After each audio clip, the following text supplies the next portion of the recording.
नमस्कार मेरे प्यारे दोस्तों, आपका मेरे चैनल में फिर से स्वागत है। दोस्तों, आज जो मैं कहानी लेकर आई हूँ उसका टाइटल है किसान का धैर्य। तो दोस्तों, इस कहानी के द्वारा मैं यह बताना चाहती हूँ कि कई बार हम बहुत ज़्यादा ही अपनी लाइफ को लेकर सीरियस हो जाते हैं कि जैसे ही कुछ बुरा हुआ तो हम उदास हो जाते हैं। कुछ पल भर में जब कुछ अच्छा घटित होता है तो हम खुश हो जाते हैं। हमारे विचार बहुत जल्दी ही बदल जाते हैं। हम यह नहीं सोचते कि जो कुछ घटित हुआ है वह हमारे लिए अच्छा है या बुरा। हमारे साथ घटी घटना का भविष्य में क्या प्रभाव पड़ेगा, ये हमें खुद भी पता नहीं होता। तो शुरू करते हैं आज की कहानी।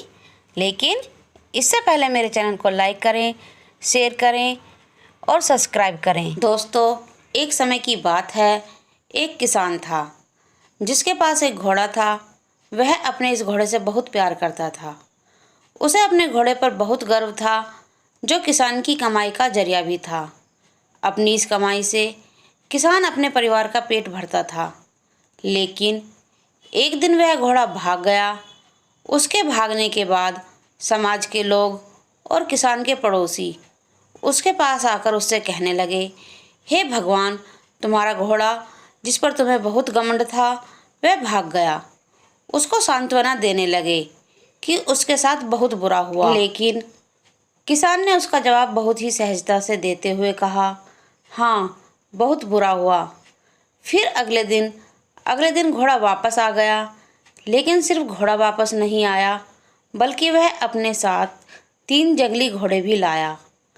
फिर उसके पड़ोसी उसके पास दौड़ते हुए आए और उस किसान से कहने लगे, आपका घोड़ा आ गया और अपने साथ 3 और घोड़े भी लाया। यह तो बहुत अच्छी बात है।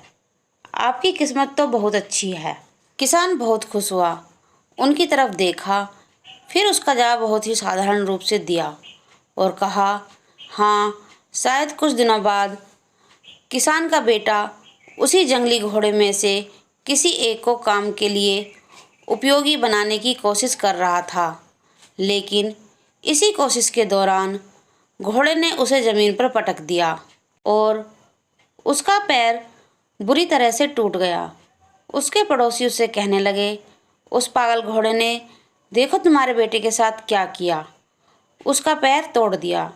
यह तो बहुत बुरा हुआ। किसान दुखी हुआ और फिर से उसी तरह जवाब दिया और कहा, हाँ, शायद मेरे बेटे के साथ गलत हुआ। अगले दिन सेना के कुछ जवान उस किसान के घर आते हैं, जो जंग छिड़ने के कारण नए जवानों की भर्ती कर रहे होते हैं। उसमें से एक जवान ने किसान के बेटे को देखा और बोला, इसका तो पैर टूटा हुआ है, हम इसे सेना में भर्ती नहीं कर सकते। और वह जवान गांव के सभी लड़कों को लेकर अपने साथ चले गए। यह जानकर उसके पड़ोसी और बाकी गांव वाले उसके पास आए और बोलने लगे, तुम्हारे बेटे को तो जवान जंग के लिए नहीं ले गए, तुम्हारी किस्मत तो बहुत अच्छी है। इस आखिरी बार भी किसान ने फिर से बड़ी सहजता से कहा, हाँ, शायद। दोस्तों, इस कहानी से हमें यह प्रेरणा मिलती है कि हमारे लिए चीज़ों को नकारात्मक ढंग से सोचने में जरा भी समय नहीं लगता है। जब भी कुछ हमारे अनुकूल नहीं होता तो हम उसे बुरा ही समझते हैं। लेकिन सच बात तो यह है कि कोई नहीं जानता कि जो साथ घटा है वह बुरा है या अच्छा। इस कहानी में किसान के भावों में परिवर्तन परिस्थितियों के कारण होता है। बुरी परिस्थितियों में वह नकारात्मक हो जाता है और अच्छी परिस्थितियों में वह सकारात्मक। इन नकारात्मक और सकारात्मक परिस्थितियों के बीच के समय में धैर्य रखना बहुत ज़रूरी होता है। क्या आप वाकई में यह बता सकते हैं कि हमारे साथ जो घट रहा है वो गलत है या सही, बिना यह जाने कि भविष्य में उसका क्या प्रभाव पड़ेगा हम पर, यह हमारे जीवन पर? मुझे लगता है आपका जवाब होगा नहीं।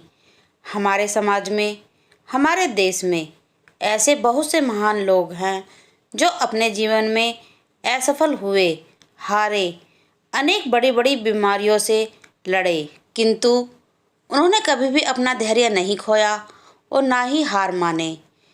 यही आगे चलकर बड़े प्रसिद्ध हुए, सफलता के मुकाम पर पहुँचे और महान बने।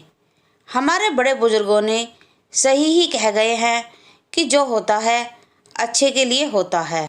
यह छोटी सी लाइन हमें बहुत कुछ सिखा जाती है और ये बात हमें कभी नहीं भूलनी चाहिए। हमेशा कोशिश करते हो, जीवन के पथ पर निरंतर आगे बढ़ते चलो।